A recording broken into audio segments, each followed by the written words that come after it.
অবশেষে বেলটা খেতে পারলাম গাইস। হ্যালো বন্ধুরা, তোমরা সবাই কেমন আছো? আমি শরীফ, তো চলে এলাম আজকে, ইচ্ছে হলো বেল খাওয়ার জন্য, তো বাঁশ নিয়ে দেখো আমি চলে এলাম বেল গাছের নিচে। তো দেখো বেলগুলা, এখানে একটা আছে বেল, আর এদিকে দুই তিনটে আছে দেখো বেল, এছাড়া আর নাই, এটা লাস্ট বেল।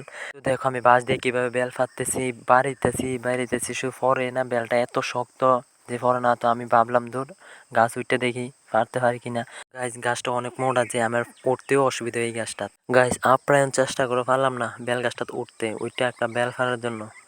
তো আমি ভাবলাম ধর নামিয়ে যাই, নামিয়ে চাই নিচে টয়া পাই কিনা, একটা পাইলে সারবো আমার। আজকে বেল খাওয়ার ইচ্ছে হলো, তাই আজকে তো দেখো আমি পাইছি একটা। গাইস একটা বেল পাইছি, দেখো এটা, এটা দেখতে যেমন সুন্দর, খাইতেও আমাদের কাছে বেল অনেক স্বাদ হয়, তাই আমি অনেক কষ্ট করে চাইছি একটা বেল ফাড়ার জন্য। তো দেখো বেলটা গ্রানটা অনেক খুবই সুন্দর ছিল। বেলটা দেখো তোমরা একদমই ইয়েলো কালারের। তো এটা ফাটিয়ে খাবো কোন গাছ, তোমরা কে কে আমার মতো বেল খেতে পছন্দ করো তো বলবে।